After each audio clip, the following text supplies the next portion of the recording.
welcome to On the Road to DevHops. Hey guys, you know me. I'm Trac Bannon. I'm an architect, hands-on engineer, and every once in a while I get together with my buddy Bryan and we spar. Sometimes we're nice, sometimes we're less than nice, but the goal is always to have fun and to learn. Bryan, we brought somebody in as a punching bag tonight, right? Do you want to introduce yourself and your guest, our guest? Yeah, I'm Bryan. I'm a developer. I like delivering solutions, and I hate when people like security get in my way. So, David, you want to talk about yourself? I'm that guy, man. I'm the one everybody loves to hate, right? So yeah, I'm David Davis with Decision Point Security, and just at heart a nerd hacker. Just really enjoy figuring things out and ways to do things better. This is going to be awesome, guys. But before we get started, I got to ask, what are you drinking? David Davis, what are you drinking tonight? Prepare to be underwhelmed, guys. We've got some New Belgium Voodoo Rangers called Juice. Okay. On the plus side, like it should get points. It is 9.5 ABV. So nice. It's a little fruity. Don't hold that against me, but it's good. No, I approve. I think I'd like that. So I am having, except it's not low carb, but I'm working on that right now. So can't help. But I'm having an Old Forester 1920 Prohibition style high 115 proof bourbon because we're talking about security. Oh, well, I've decided to bring some joy to us tonight. So, and Bryan, I brought along my food safe food glitter to make this even better. So tonight I have a vanilla vodka with apricot seltzer. And if I spin this, hopefully you can see this. Can you see that magic? Look at that. It looks like epoxy. No, it's not epoxy. Well, doesn't smell like epoxy. Look doesn't taste like epoxy. Pure all right. Goodness, pure amber goodness. Right. But mine's carb free. Now, based on the and mine's also glitter free, so I got you beat. Well, yeah, but look at this. It makes me happy. I can spin it with my little Twizzler. Yeah. Look at that. By spinning, you burn off the carbs. So, I mean, it's just beautiful. It's wonderful. And Bryan is trying to convince me that even though the FDA says it's food safe, that I'm probably going to lose a kidney or she's something. She's going to get like glitter cancer anymore. So, Bryan, you are like the hunter-gatherer, and you go out and you find these people. You just run into these humans and you say, hey, come have a drink at the bar with us. I got to know, how did you and David Davis meet, and kind of what got you to a point where you're like, you know what? I think we'd like to throw you in the ring. So first, more broadly, some career advice. If you want to meet really interesting people, focus on delivering things better and not your own pride, and be very loud about how to deliver things better. Bryan, are you saying you're loud about how to deliver things better? Yeah, but I'm also focused on better outcomes and not self-aggrandizement. Okay, those are two different things. And so I get to meet really interesting people like David here. And David reached out to me because he had some questions and he thought that I might be able to give a perspective. And so, David, you want to kick that off? Yeah. So we talked a little bit before the show here that things have changed. How we develop and how we deliver things have changed drastically, and I'll say it for the better. I mean, the days of spiral development of 2 and 3 years, and I'm speaking from background Department of Defense. 2 to 3 years to get something to the field was ridiculous. So it was an amazing thing to see the transformation to more of an agile DevOps framework. What we noticed as we started into the security side of it is the development side changed. The security by and large didn't. There was a lot of, well, I need to see what STIGs you've applied. I need to see how well you're patching. I need to see, and we quickly learned when we started actually hands-on, I call it functional cyber testing. I like the term resiliency testing a little better than that, even because security, I think, is a subset of resiliency, but that's a whole other ball of wax. We started running into some of the same challenges and Bryan, you alluded to it. Hey guys, we found something, and you get the eye roll. Well, that's not you only knew about that because we told you about it.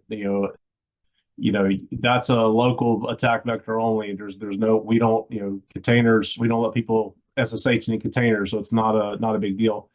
And it quickly became clear that there's this chasm, right? I'm not a developer. I know how to poke and prod at things and get things to break and do things you're not supposed to. If you ask me what line of code that's on, maybe with a little help from ChatGPT and a little bit of tribal knowledge, I can figure that out and approximate it. And then conversely, you guys aren't security people, right? So, it's then it kind of changed the question of, instead of looking at this from a technical aspect of how do we do it better, what about the personal, the people aspect of how do we get this? How do we start talking about this in a very blunt fashion in a way that, I'm speaking one language, you're speaking another, but we can kind of develop that lexicon and understand what we're saying. Well, you made the perfect point. Go ahead, Brian. I want to come from the developer's perspective and talk about the change and how development's happened over the years. So when the way development used to happen in really bureaucratic organizations is we get specifications, we build something, we test it, it'll get security tested as well. We'll find all the defects in the functional and whatever the security and any other kind of tests. It'll go back to development to fix all the defects. It'll go back to testing. Once all the tests have passed and we get sign off that it's secure, then we deliver. Now, this is the security processes, a lot of the habits from security, the quality area, everything the habits are based off of this completely waterfall. We'll do this and then this and then this. We'll remediate, and once everything's perfect, we'll deliver. Well, you're talking about, Brian, something that's even a better scenario than some of the situations I found myself in, where security, security was the last thing. So you had to be feature perfect. It didn't go through testing and have security added onto it. It was literally, we have said it is ready for production, and then security swoops in, and I get a thing. Red, no prioritization. The sky is falling, and 5 months added on to the delivery. Dude, because nobody could remember what the hell they had written because they had written it 6 months earlier. Yeah, no, 100%. And absolutely. Why security professionals, it's a highly skilled. Why would we waste their time with something that's not ready? Right. Well, there are too few of them. That's a whole nother conversation for another day. There are too few people who are well educated, well trained from a security perspective. But to David Davis's point, you got the devs over here, you got operations over here, you got security over there. We are at the point of getting we are at the point where what David mentioned is getting a common lexicon. Like that's the first thing. I know, but hang on, because I need to get to why. Why it's okay. Modern development, for anybody who actually takes security seriously, also is continuous delivery. With continuous delivery, the pipeline we construct to deliver the product is the thing that we certify. And when you're working in an organization that's in that transformation period, and I've worked in that where developers are focusing on how do we do this continuous delivery thing? How do we move all of the quality into the pipeline instead of into process? And bringing on QA and doing that, and that's actually the easiest conversation.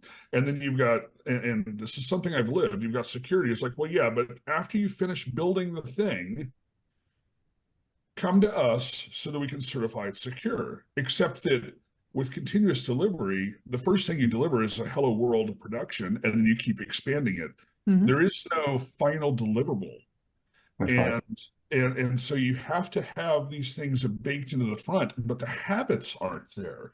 And so what happens is you have this direct conflict between we are being pushed to get things to production, get it out to the end user, and you've got these processes that are from the 90s that we find out at the very end when we're, that something's broken and then we have to halt everything. And then all of our timeline projections, everything are thrown out the window and it's the developer's fault. And so that you get head-to-head conflict because of that.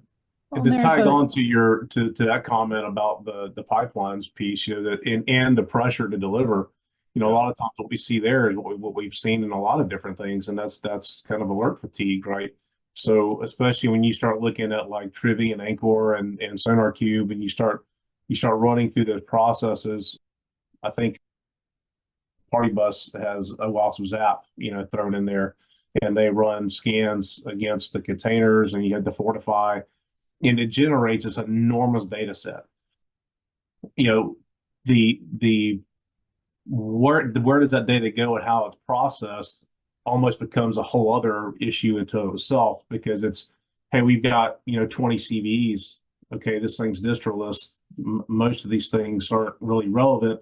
Some of them may be, but who's going to go through and look at that? We got fortify. Yeah. If you don't have a developer looking at a fortify output, you're really just kind of, those are pretty colors on the paper. I mean, I've tried, trust me. And so you get this weird thing where it's like, well, the pipeline has been certified and it's secure, or not. I'm not going to use that term. It's been certified. It's got things in it that make it worthy of calling secure.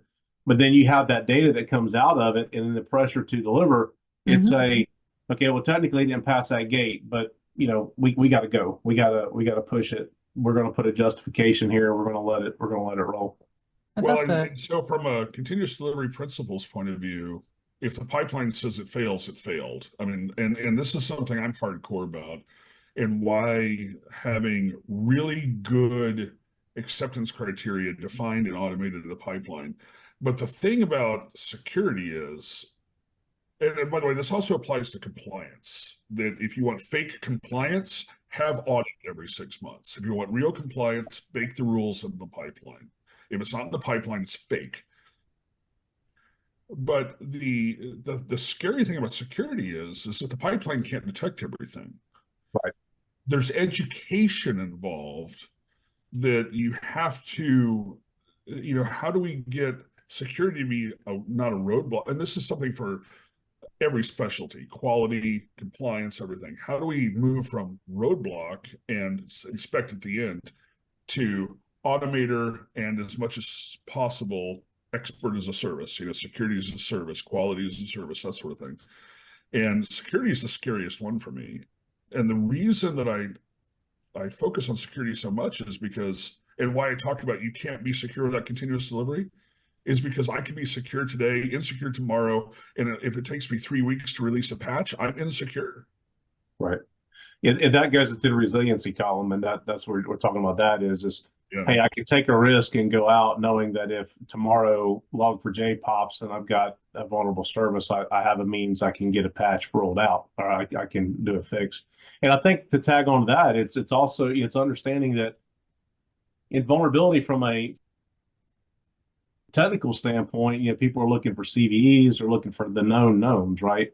And in the world that I work in, you kind of have to embrace that vulnerability is more than technical misconfigurations, bugs in code. More often, in a lot of the systems that we test, it's just in business logic and flaws of, privilege creep because of somebody decided to make something accessible to an API or whatnot that maybe the user that didn't need. Maybe the user doesn't know about it, but then you go find a nice Swagger page and you find out how to make that call, and it just starts pumping all the data to you. So they're good points, Bryan. It really are. Is that it has to be a mindset from all parties on board to question every assumption. I assume this is secure. Okay, well, how do you negatively test that? You've got your requirements for how it's supposed to work, but are you also taking the inverse of that and saying, how's it not supposed to work, and how am I preventing that? So I have I'm sorry, Tracy. I'm going to ask a question and then I'm going to shut up. But no, you're not. This is something you won't shut up enough for you to word in edgewise. I don't think so. It's 15 minutes in, and you're just go. No, here's the question I have, because I don't actually know. I know the tools that are out there, but I don't get an opportunity often to talk to knowledgeable. I talk to people frequently who are old school security and that I'm trying to help level up. But this is a unique opportunity for me almost always. What are for the most of the actual real problems that you actually see that occur, like those 80% security problems, how much of those are automatable? It's really, it becomes a question of a post initial exploitation or initial exploitation. And I can explain that, Well, right? I'm just like, how many of those can I inspect for Right. and make sure I'm not doing those before delivery? Some of the logic ones, you really can't. It's got to be up and running, and then you've got to have data, and you got to play that out. The reason I delineate between pre-exploit and post-initial exploit is because a lot of the things that we find, there's a lot of goodness in Kubernetes. There's a lot of goodness in orchestration and policies, and being able to isolate workloads to where if an app gets toasted, it burns itself down but doesn't affect everything else. But where we find more of the larger problems or the enablers post initial foothold is you're going back to your cyber hygiene stuff, and this is stuff that have plagued the prior methodologies as well, and that's over permissioning of service accounts. That's Right. to isolate variables in the pipeline. There's all these things, but you got a good point, Brian. There's a lot of things that you can automate, the known knowns. I mean, SBOMs, libraries, CVEs, that's a dead horse. Everybody understands that, right? If it's there, do something about it. You can find secrets. Right. That's right. If you got a field that accepts user input, it should be parameterized or sanitized in some way. If it's not, that's a fail. I mean, those are easy. Go ahead, Tracy. I'm sorry. No, it's okay. I don't want to interrupt a good flow. There's a reason that the OWASP top 10 hasn't really changed in a decade. That's because we're not investing in helping people understand what in the blazes is going on. Some of those things, if you look at the OWASP top 10, the fact that SQL injection is still there should make us all take pause, right? Really, seriously? Now. Yeah. It's old enough to drink. Yeah, but so you can't, the pipeline is to help us. The pipeline doesn't make it secure. The pipeline tests that we have made it secure. So there are things that we have to do before it goes in. Pipeline can only test the things that we tell it to test. So there is intelligence that is necessary here. When I pull teams together, I bring together the cyber folks are at the table, the security folks are at the table, and I can tell you some epic failure stories a little bit later. We have the conversation. What does our secure software development look like? Together, we have that conversation, not they're sitting out there for later on. And I've had tissue rejection bringing security to the table. I've had ops get frustrated with it because folks get concerned. Are you automating away my role? Are you ignoring what I'm doing? When really we need to start with, it's going to sound fluffy.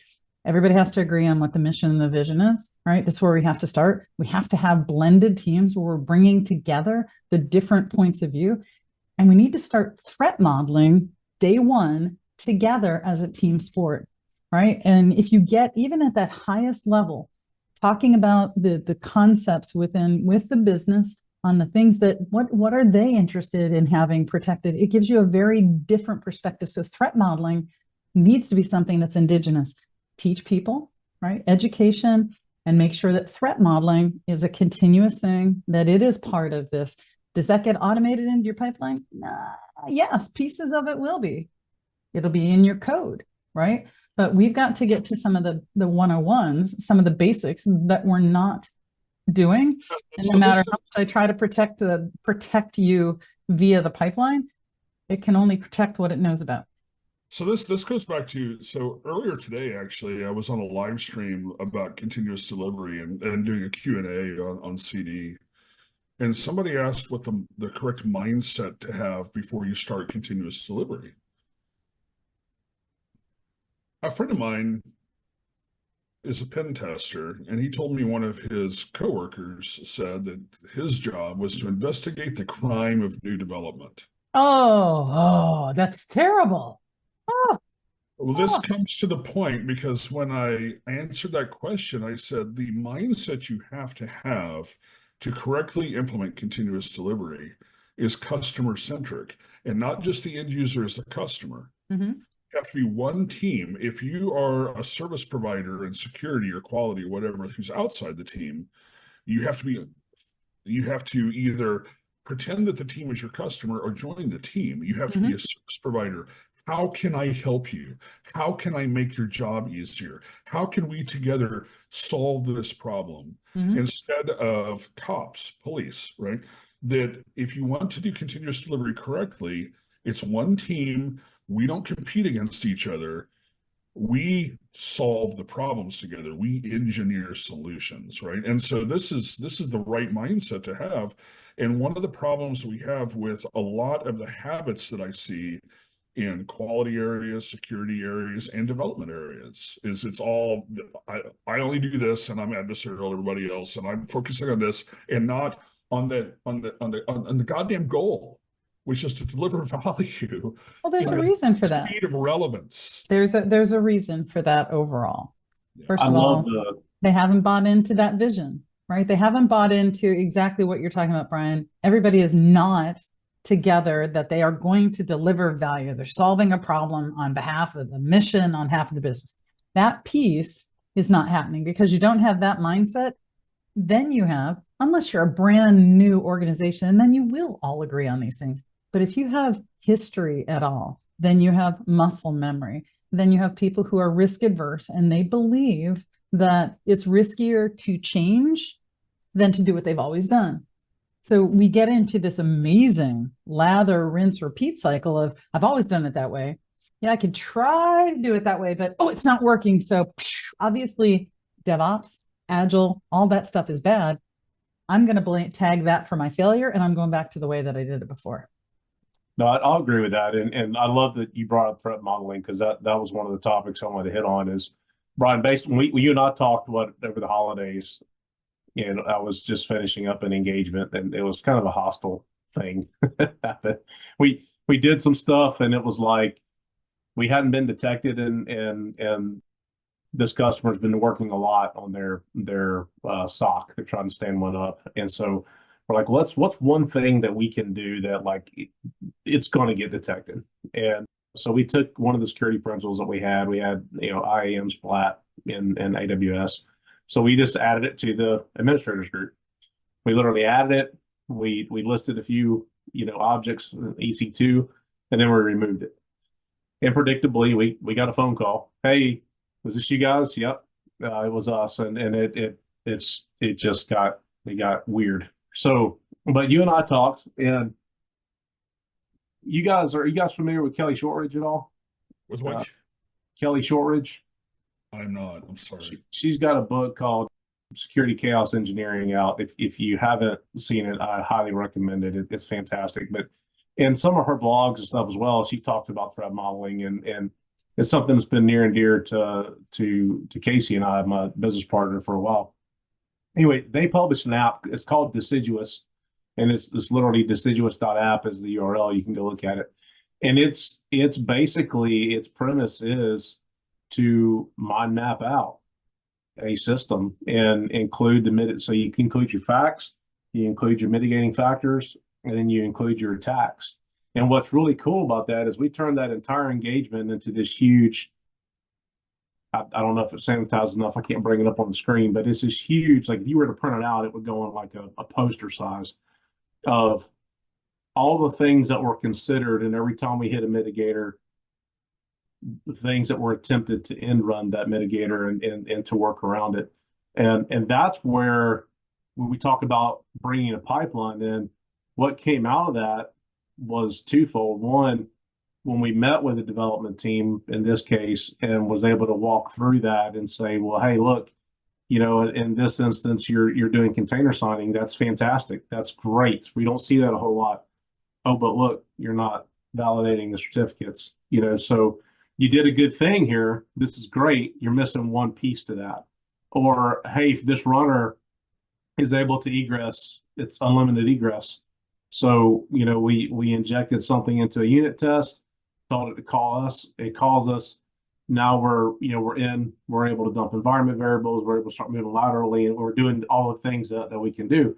And those, you can Boolean those out to very good things to add in the pipeline, that can be automated and it can be tested. And then ultimately, I think what we want to be left with is those hard things. I mean, the business logic flaws, like, if then else, type problems, instead of oh, look, there's a CVE that was published in 2007. It's it's local access only. I just got remote code execution. I wonder where I'm going to go next. Those types of things. So to your point, one of the things I talk about frequently, I was actually, there was in a conversation today where a while back I made a post about how QA is never in a support call with me, so we need to have systems in place so that I have a quality process without QA sitting next to me in a war room. And somebody said that absolutely his QA organization was L1 support, and that only if that failed would they bring developers in. And I'm like, the way you get quality software is by educating the people that create the defects with their fingers, that by abstracting away the pain and abstracting away the learning, you increase the number of defects. That's the opposite of a quality process. And it's the same with security, right? I mean, what you just talked about, the education, this is what you did. And so and I learned from that. I have a specific personal example. We submitted an application for security review, and I've been doing this for a long time. This was the first time I'd heard that exposing a bare array in JSON was a security vulnerability. It needed to be wrapped in an object. Nobody had ever told me that. And if I'd had a little bit of education about some common security things around APIs, I would have known that a long time ago. And so, but I'll never make that mistake again, because now I know, right? Well, now you have Chat GPT, Brian. So it'll solve everything for you. So we're going to do another episode on that, because we've got a lot to talk about that. We got a lot to talk about that. But I want to come back to two pieces of this. One, tools. Not which tools to use, but one of the biggest challenges that I have faced at all in trying to shift left and get people together is that different monies buy different types of licenses. So many of the scanning tools have been purchased for security. So when I actually had a situation, this was hardcore. I had to really go to bat for this. It took months to make this happen. I just wanted developers to be able to run scans. I wanted them to be able to look at it. And there were two kinds of fights. One was, you guys aren't smart enough or trained enough to be able to understand this. Y'all are knuckle draggers, and we're the elite few that can understand what comes out of these tools. Number one. Number two. My ire. I will say right now that, and just one quick point, Tracy, I didn't mean to cut you off, but when you said the education piece, the inverse of that is true as well, Brian. I mean, that's part of why we reached out, is because you mentioned tools, so we want to buy tools. Well, tools are great, but honestly, when you get into a system that's beyond the complexity of a spreadsheet app on a web page, the right tool is one that you write to do the testing for you. I mean, that's you can use some of these platforms to inform that, look for vulnerable libraries, look for known things, right? But at the end of the day, it's the people who really understand how that system operates. And when I first started testing, it was Air Operations Weapon System. I don't know if any of you guys are familiar with that, but that is a huge conglomerate of a bunch of things that everybody just said, what do we need to fight an air war? Well, we need all these things. Cool. Integrate them. And they just boom. They happen. They come together. But no one really understands the interactions or even the complex data flows that have to happen, the ones that are required and the ones that aren't required, and hell, the ones no one even knows exist. And we're seeing that now translate over into these microservice environments and the containerized environments. It's not odd for us to get into an application and find a library that, hey, what is this even here for? Well, I don't know. When we install the package, it was there. Well, that's cool, because it lets me inject directly into a binary. So, exactly. Thanks. Exactly. This brings up an interesting point. I've always been terrified of picking the wrong dependencies, and I don't just throw dependencies at crap. And I remember having dinner with Derek Weeks at the 2018 Dallas, and we were at the speaker center together, and he was doing research on the state of basically dependencies and the security profile. They've been harvesting data from Maven Central, and trying to find trends on how open source projects were behaved and their security profile. And I was talking about that. He was talking about how people just brought in dependencies willy-nilly. It's like, that's shocking to me, because I've always looked at every single dependency I've added to every single project and gone, do I need this? Is this the right one? The times have changed. Times have changed. So the year before last, I was working on a React project, and we're using GraphQL, a React front end, and it surprised me the number of packages that were being brought down, and the package on top of the package and the package on top of the package. So part of our, hey, we need to use the latest and greatest. I used to have much finer control. I actually worked in an environment in, let's say this is 2011 and 12, where our development environment was air gapped. Like we were air gapped. You couldn't bring that stuff down. So in order to get that down, we had a special place. You brought that down, it was evaluated, and then we made it available to you.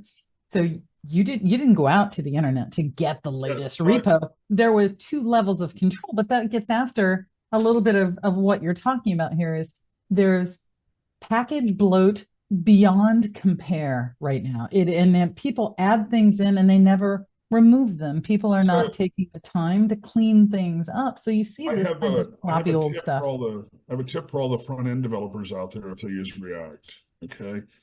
Stop using goddamn create React app, because if you create React app, you wind up with 1,200 plus dependencies for a hello world. You don't need them all. I'm sure it's easy. And Next.js is even scarier because they're all hidden. So understand what dependencies you actually need and minimize your dependencies in whatever stack you have. Just like know what you're bringing in. But that takes us back to, where I was going with this around the tools piece. Yeah. I'm never a tools first person, but there are times where I want to make sure that people are getting feedback as fast as possible. So I don't need to send my code, have it evaluated, have it scanned, have security look at it, and security send me, because they have access to a tool that I'm not allowed to have access to. I want people to be able to do things on their own. I want it to be self-help. I want it to be right? You want it to be pulling what you need to pull.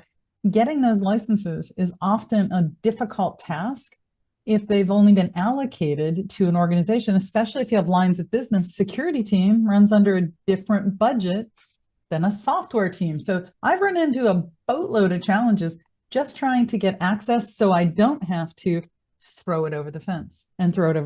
Now, I want to come back to the training piece that you were talking about, Bryan.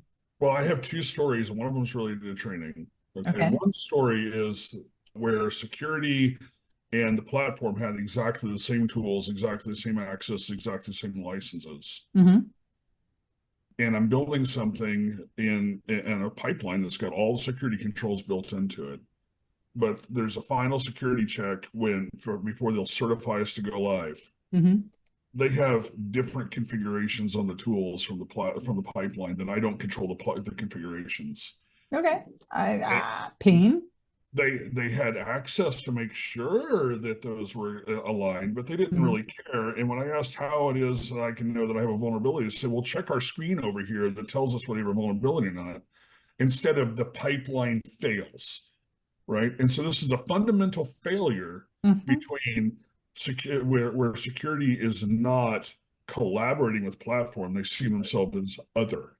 But the other one is, years ago, Dana, my wife Dana, who actually works for a large, a small retailer in Northwest Arkansas that no one's ever heard of. We went to a conference. We ran across the security training tool that was amazing, because it was like coding problems that you could give to developers, and they could learn hands-on how to see It was an amazing tool. And we went back to our organization, well, it's Walmart, and we went back to Walmart and said, we really need this. We should bring this in. Well, guess what? Security training didn't come out of the global training budget. It came out of security's budget. That was insane. It's like, oh, well, we can't afford to pay for training because we need to pay for security. That's right. I mean, that's insane. It is, but I mean that's what we talked about first off is like, you guys have, the development community has changed. The security community by and large hasn't. I mean, I just took the CCSP not because I had to take it, but just I needed 40 CEUs, and it was easier to take a 2-hour exam than it was to go get 40 credit hours.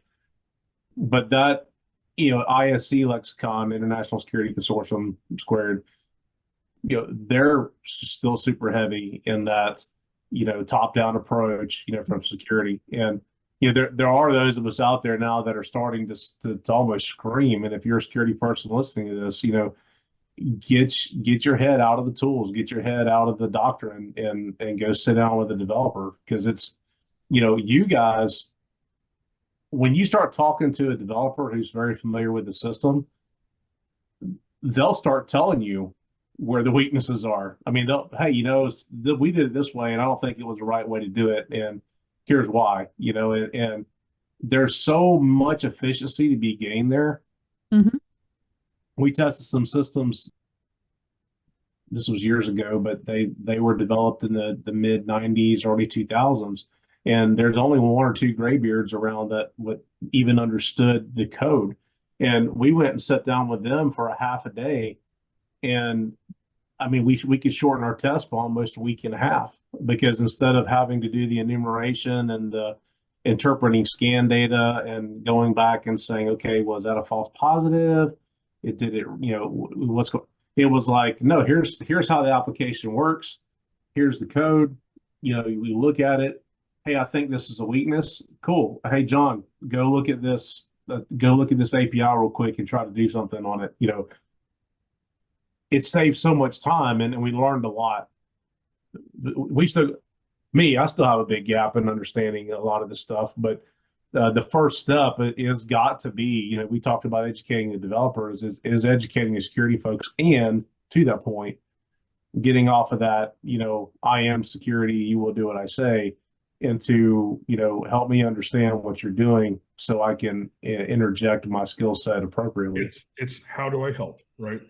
And also from the developer's perspective, if you come to me with a security or compliance process that's obviously full of holes, so I can just punch through, it's check boxes. You want me to check the box, make sure I did the thing?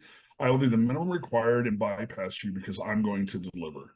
I am being pushed to get things out the door. You've given me a process that's just complete fantasy. I'm going to do your song and dance. I don't care because you don't care, so I won't care. And then I'm going to go and deliver because I can punch holes right through it. And I don't respect you for giving me something like that. We were talking about how do you bring people together? How do you bridge the gap so that people are having, a common lexicon, a common terminology, a common understanding, back to the threat modeling piece of this. There's a technique that I love. Actually, I found out that Alyssa Miller, she's a well-known on the cybersecurity side of the house, advocates something very similar. And it is, after that first conversation and getting to the first threat model, how do you embed that mindset? And it's actually changing the user stories.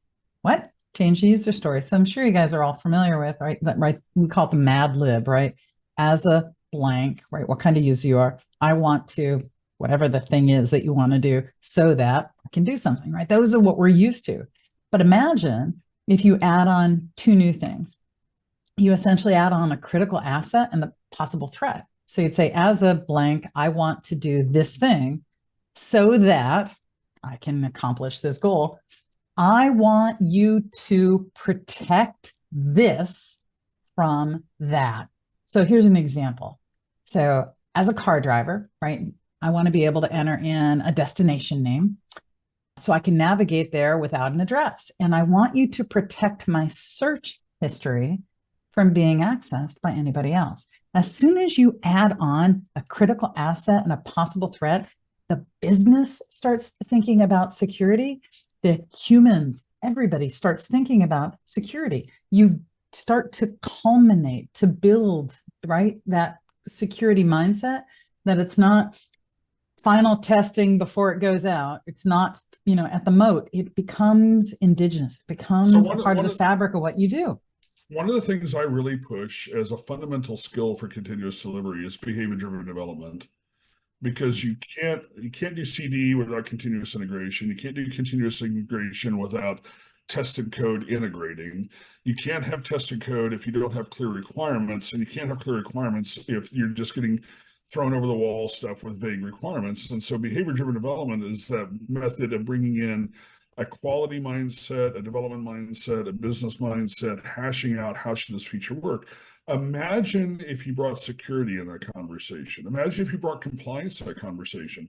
How can I make this story super? How do I test that we are as secure as possible? What tests should we write for? What should we be protecting and not exposing? And how can we validate that? Exactly. Imagine what would happen if we actually took the job seriously and thought about these things and talked about these things with people who knew how to do it before we got hands on keyboards and started typing. Well, and even more fundamental than that folks that know how to do it, just keying on that phrase, is the fact is you don't know how to do it. I don't know how to do it. I mean, none of us really know how to do it until we start walking through the behavior. And when you start walking through the behavior, that's when the flags go off. It's a yes and. It's a yes and, David. I'm going to say that we know how to do certain things based on experience, based on what we've done before, based on what we're learning new. We know some things, but yes, we are going to continuously encounter new stuff. And we need to be able to identify the risk that we're seeing there, because we may have, Bryan, we may have evaluated it. We may have scanned for it. We may have tested for it. Yeah. And there are new vulnerabilities that are injected. Every keystroke is a vulnerability opportunity. I missed making my point though, which was that the process of doing that, when I first did that to try to figure out how to fix the terrible requirements problem, was that it gave us a business mindset and it gave us a testing mindset. If you have quality in there, security in there to start making you think about security, the best way to prevent a security defect is to have people thinking about it and understanding what it is, not catching it at the end, not testing for it. It's prevention of creation in the first place. And if you have this process where we're all talking together and communicating about how we think about these things, you get this cross-training of ideas and people think about them while they're doing it. So to add to that, just to amplify a little bit more, the prevent, I don't want to quantify that because there are things you can prevent. I don't take issue with that. But sure.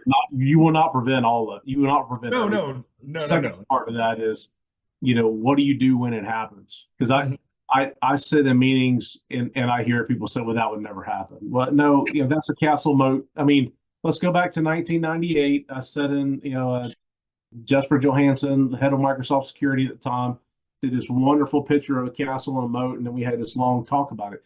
That's going back to that mentality, that the whole mindset of assuming breach and understand that it's about the resiliency of the system. Exactly. So assume that something bad's going to happen. If a system lasts and is plugged in, especially if it's public facing for any period of time, something bad's going to happen. Maybe not that bad, but something's going to happen.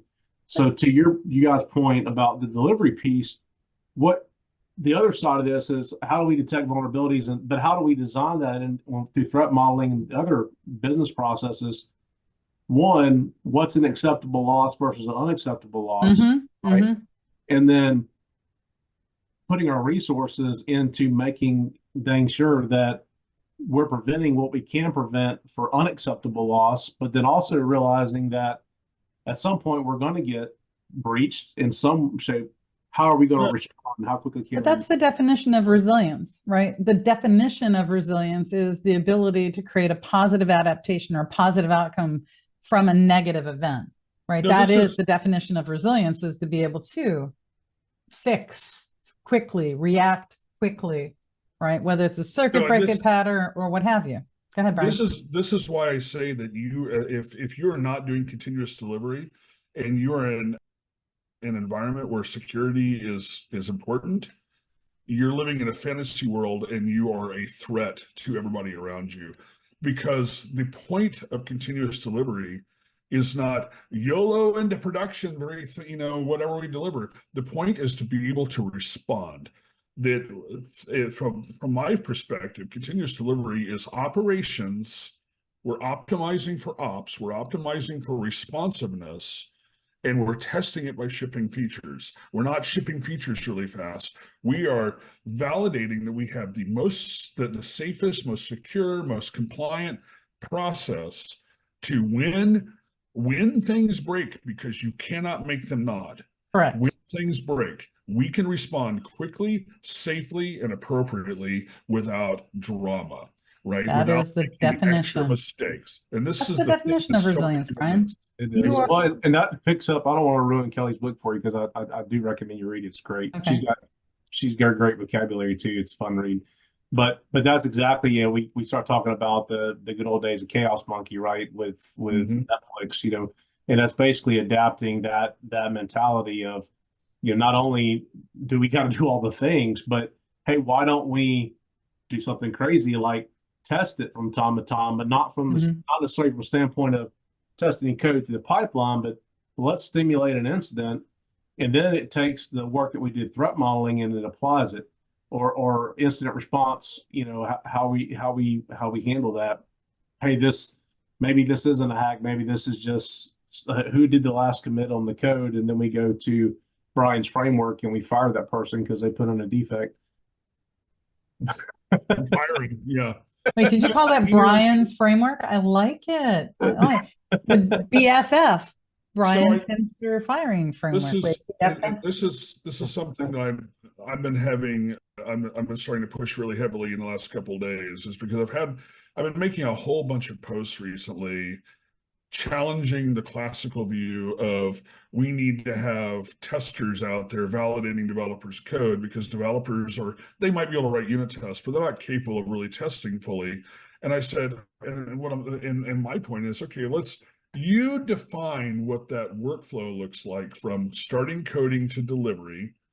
And now what you must do is you must respond to an incident using that process. Right? You cannot use a less safe process, a less quality, less secure process to resolve an incident ever. Now, you use your process and I'll use mine. We'll figure out who's safer.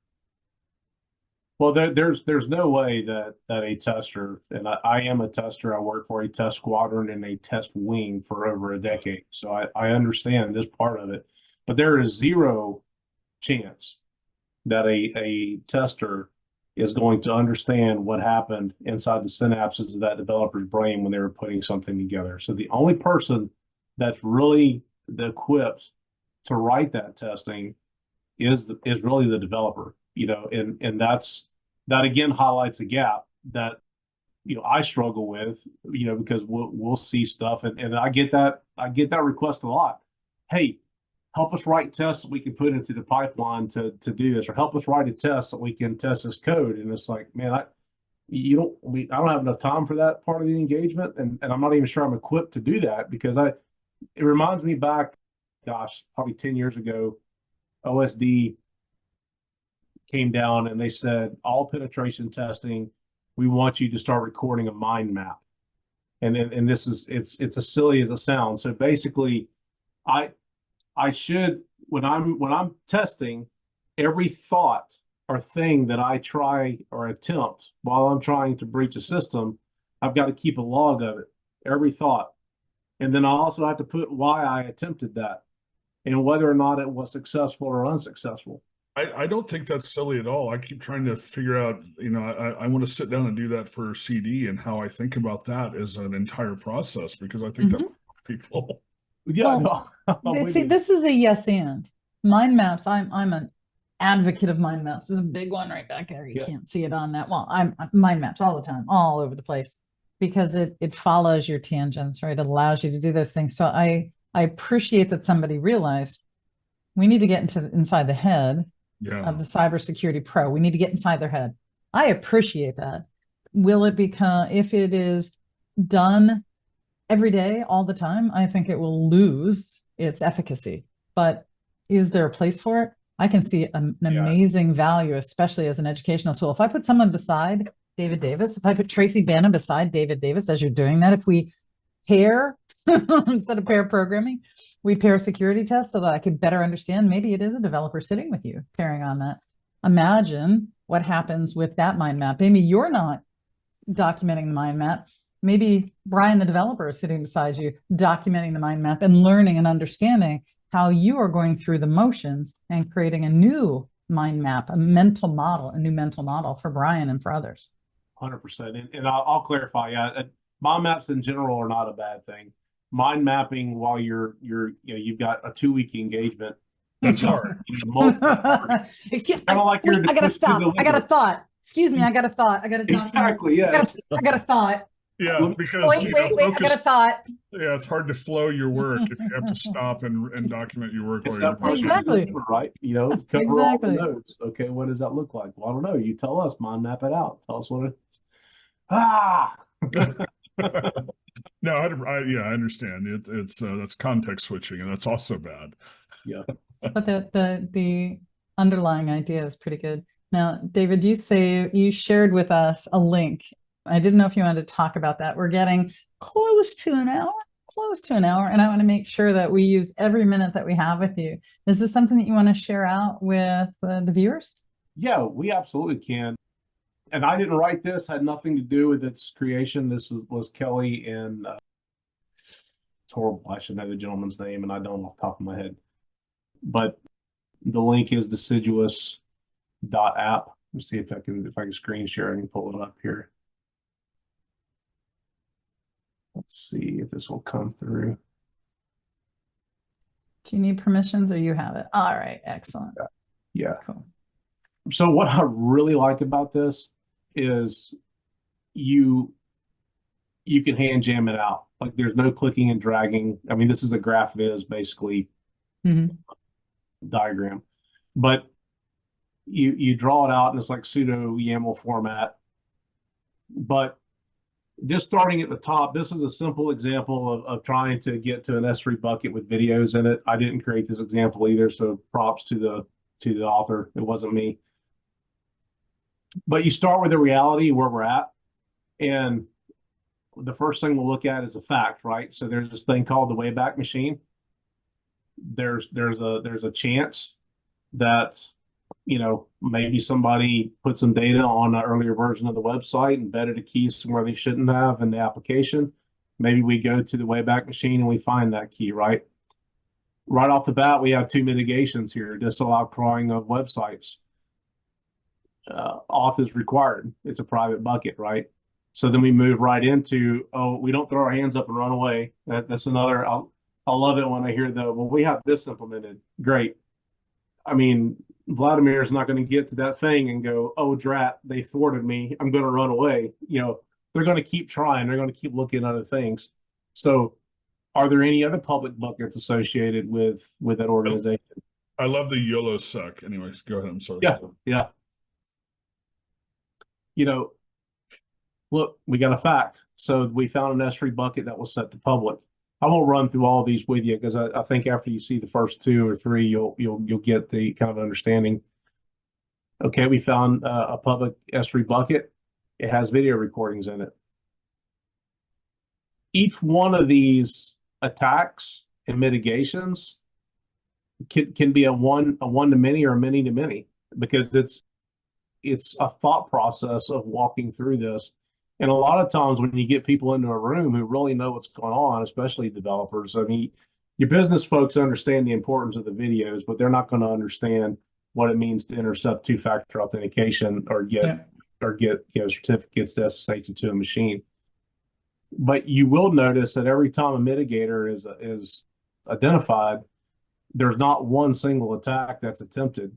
It's usually multiple, and it's a thought process of how we do this, right? Authentication is required. Well, how am I going to get it? Well, I'm going to brute force it. Well, they've got CAPTCHA. They got something that's delaying a response rate. I'm not going to get there. I'm going to, go look for people who work in the organization. I want to fish them. While I'm doing that, I'm also going to recon and find other buckets, maybe not even with the company that I'm targeting, but maybe the organization that does business with the company that I'm targeting, the whole supply chain. That's a whole other call. I could talk about that for hours. But we really love this tool because you can make as many of these as you need to. Let me see if I can't share it.